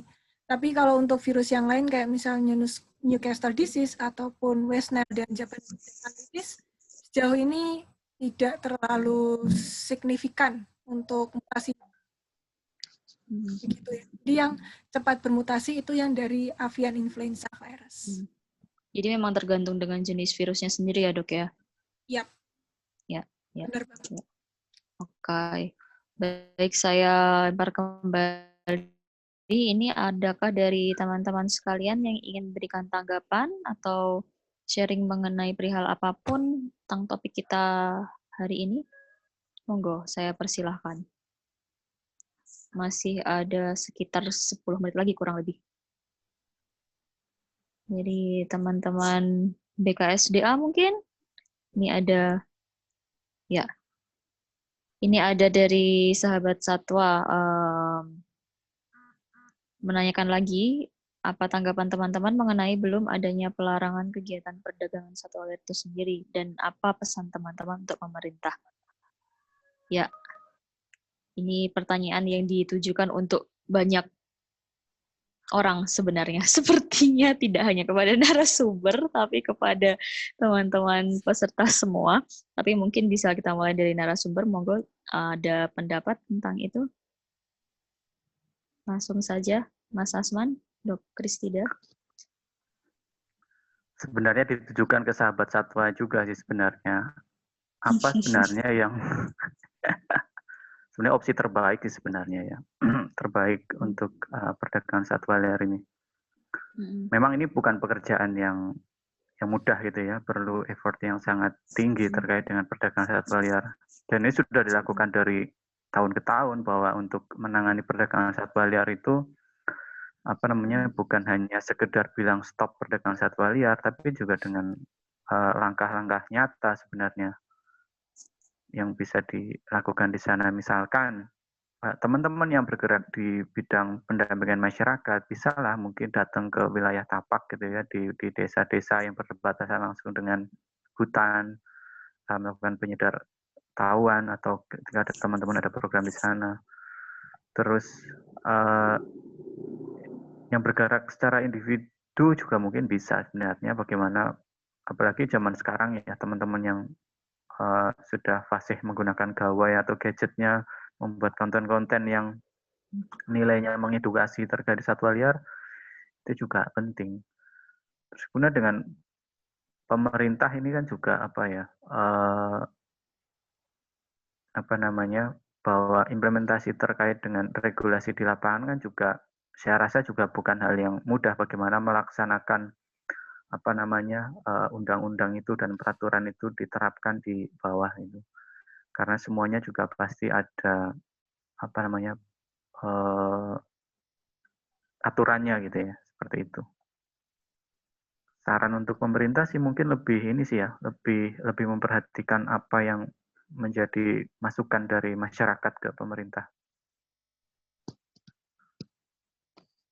Ya, ya, setuju. Ada tanggapan lain mungkin dari Dr. Kristida ataupun siapapun peserta juga boleh bisa raise hand nanti untuk saya bantu unmute. Ya, kalau dari saya sendiri sebenarnya untuk dari sisi aturan kan apa ya, terutama di satwa liar itu kan ada yang namanya IUCN kalau nggak salah di satwa liar, dan itu sudah ditentukan kategori hewan apa yang bisa diperdagangkan dan mana yang tidak, sama sekali tidak boleh diperdagangkan atau dipindah tangankan dari lokasi aslinya. Kalau untuk aturan yang lebih detail saya sendiri juga kurang paham. Cuma kalau secara internasional itu sudah ada aturannya sendiri, tinggal bagaimana pemerintah Indonesia ataupun pemerintah daerah dan juga instansi terkait untuk aturan turunan dari kesepakatan internasional yang ada. Itu aja sih kalau dari aku. Ya. Kemudian ini tadi saya juga setuju ya dengan pernyataan dari dua narasumber kita, perlu perhatian khusus lagi dan mengakomodir pendapat dari masyarakat setempat juga mengenai hal itu. Kemudian ini ada pertanyaan lagi, mungkin lebih ditujukan ke Dr. Kristida juga. Semisal ada satwa, ini dari saudara Muhammad Rizky Fauzi, semisal ada satwa liar yang dipelihara masyarakat, lalu masyarakat tersebut rutin melakukan pemeriksaan hewan tersebut ke dokter hewan, apakah hewan tersebut bisa dikatakan aman ada di tengah masyarakat atau tetap ada peluang? Terima kasih. Yang dimaksud adalah aman dari penyakit. Monggo.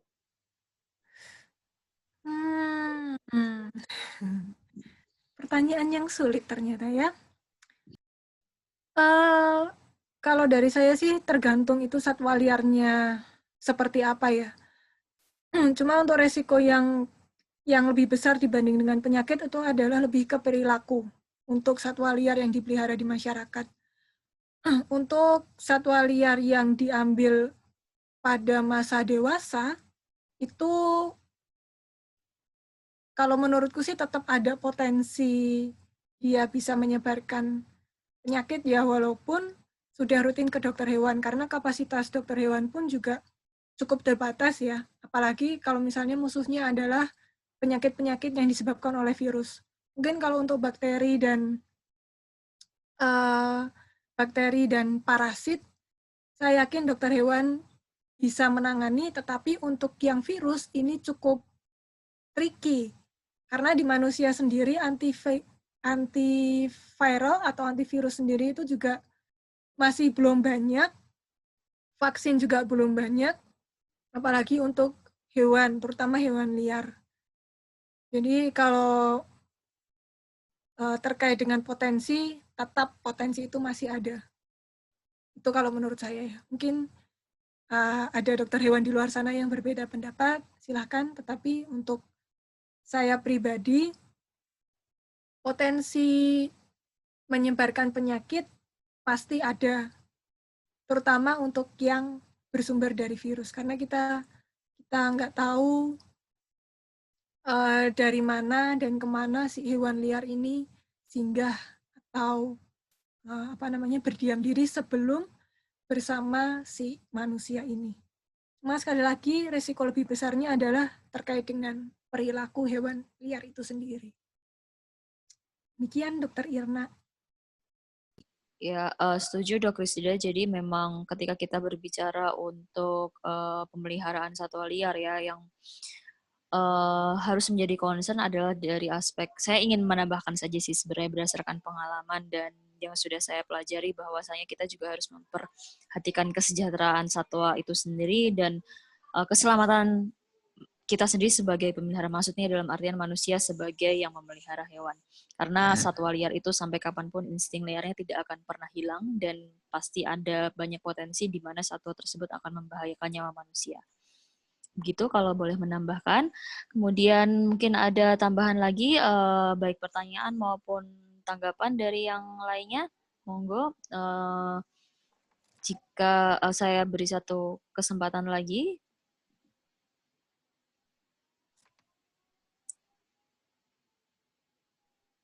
Ya, ada pertanyaan lagi dari Mbak Nuraini. Ini mungkin pertanyaan yang terakhir ya.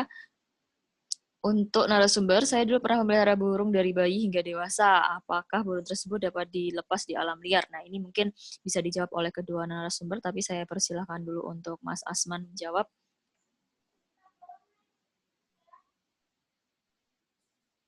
Mas Asman mungkin akan menjawab dari segi perilaku dan secara biologinya.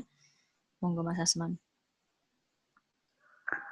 Oke, ini memang banyak kalangan yang bilang bahwa burung atau satwa yang sudah pernah dipelihara dari kecil atau sebenarnya mereka yang melewati masa imprint gitu ya, itu sulit untuk dilepas liarkan. Tapi kita juga sudah beberapa kali melepas liarkan satwa liar yang itu memang hasil dari peliharaan masyarakat, dipelihara dari kecil, terus kemudian dibawa ke rescue center dan itu berhasil dilepas liarkan. Tentunya juga harus melalui tahapan rehabilitasi ya, gitu ya. Jadi tidak setiap hari kemudian dipakai untuk mainan. Memang harus dipisahkan dari aktivitas kita sehari-hari. Kemudian juga yang tidak kalah penting adalah kita harus bisa memastikan bahwa selain perilaku juga kesehatan satwa itu juga harus diperhatikan. Kan kita nggak tahu selama dipelihara di rumah itu perlakuannya seperti apa. Terus jika itu adalah burung, apakah juga bersinggungan dengan unggas-unggas yang lain? Nah, itu kan juga penting dilihat karena banyak mungkin membawa sumber penyakit misalkan itu juga harus diperhatikan. Tapi juga kalau itu adalah jenis burung yang dia adalah pemangsa, kita harus bisa minimal untuk mengembalikan insting berburunya si burung itu misalkan. Karena kan itu adalah faktor utama yang harus diperhatikan ketika burung itu dilepas liarkan. Kalau dia nggak bisa mencari makan, ya sama saja akan mati. Nah, jika itu adalah satwa atau burung yang secara umum perilakunya, secara biologisnya dia berkelompok, secara perilaku berkelompok, nah kita juga harus memperhatikan juga apakah di situ ada populasi yang sama atau enggak gitu. Dan kita juga nggak bisa main sembarangan melepaskan, harus tahu juga asal satwa itu, terus kemudian daerah distribusinya seperti apa. Kalau ternyata satwa itu adalah endemik luar Jawa, misalkan nggak bisa dilepaskan di Jawa. Tapi kalau satwa itu di Jawa ada, di Sumatera ada, di Bali ada, secara distribusi di wilayah Sunda besar misalkan itu ada semua, itu bisa dilepaskan di situ. Jadi jangan sampai nanti melepaskan malah justru menjadi spesies yang invasif kalau dia berkembang, kalau enggak ya dia mati gitu. Gitu, Dok.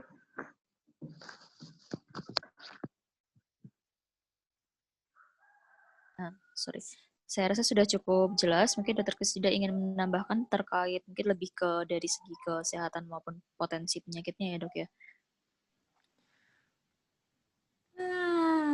Gimana ya? Saya sendiri belum pernah mendapatkan studi kasus yang seperti itu ya. Jadi mungkin ya itu tadi apakah bisa dilepas di alam liar atau tidak, ya itu nanti tergantung bagaimana rehabilitasinya. Bagaimana kerentanan terhadap patogennya, mungkin ya itu tetap bervariasi sesuai dengan individu masing-masing sebenarnya. Tetap ada risikonya, tetap berpotensi. Ya, pada dasarnya itu tadi ya, ketika satwa liar kita mana tahu asal-usul awalnya, dan itu sendiri bisa menjadi tetap ada resiko di mana hewan itu bisa membawa penyakit ya, dan itu yang harus diwaspadai ketika kita akan melepaskan kembali ke alam. Jangan sampai malah memberi penyakit ke alam yang masih natural dan masih bersih, seperti itu mungkin ya. Baik, saya rasa sudah cukup jelas untuk pertanyaan terakhir dari saudara Nuraini Imawati nggih. Dan saya rasa ini waktunya sudah selesai untuk sesi diskusi penyampaian materi dan diskusi dengan kedua narasumber kita. Bagi yang masih ingin bertanya, mungkin bisa langsung menghubungi narasumber kita. Mungkin Mas Asman dan Dr. Krisida bisa meninggalkan alamat email di kolom chat bagi teman-teman yang mungkin ingin bertanya lagi. Nah, seperti itu. Mungkin saya sudahi dulu sesi penyampaian materi dan diskusi kali ini. Dari saya sendiri selaku moderator ingin menyampaikan terima kasih lagi kepada kedua narasumber atas penjelasan materi yang sangat detail dan sangat menarik dan informatif. Kemudian yang kedua, saya ingin memohon maaf juga apabila dalam penyampaian dan dalam memoderatori sesi ini terdapat ada salah-salah kata dan yang kurang berkenan bagi semuanya. Dan sekian dari saya, waktu saya kembalikan lagi kepada MC seperti itu. Terima kasih. Assalamualaikum warahmatullahi wabarakatuh. Waalaikumsalam warahmatullahi wabarakatuh. Ya, terima kasih kepada kedua narasumber kita pada pagi yang hari ini yang sangat luar biasa menyampaikan materinya. Terima kasih juga untuk moderator Dr. Irna. Ya, tak terasa ya kita sudah berada di penghujung dapat dan bermanfaat untuk kita semua. Kemudian saya ingatkan kembali untuk Bapak Ibu mengisi formulir evaluasi yang telah saya share via room chat. Itu nanti sebagai pembuatan sertifikat dan sebagai daftar hadir. Terima kasih. Kemudian untuk para Bapak dan Ibu yang kami hormati, sebelum kami menutup acara kali ini, kami ingin memberitahukan bahwa WRC Jogja memiliki program pendidikan konservasi bagi umum, pelajar, dan mahasiswa. Program tersebut seperti jelajah alam, birdwatching, dan di masa pandemi ini ada program virtual tour. Gitu. Selain itu terdapat juga merchandise seperti kaos, buku, topi, tote bag, pin, dan lainnya. Nah, ini Bapak Ibu bisa ikut berdonasi atau membeli merchandise tersebut melalui websitenya WRC. Ya, websitenya WRC ini di wrcjogja.org ini untuk donasi. Kemudian untuk pembelian merchandise nanti bisa bisa di-follow juga ya Instagramnya, karena kami selalu update kegiatan sehari-hari kami di WRC untuk mendukung kegiatan kami juga. Gitu. Ya, mungkin seperti itu.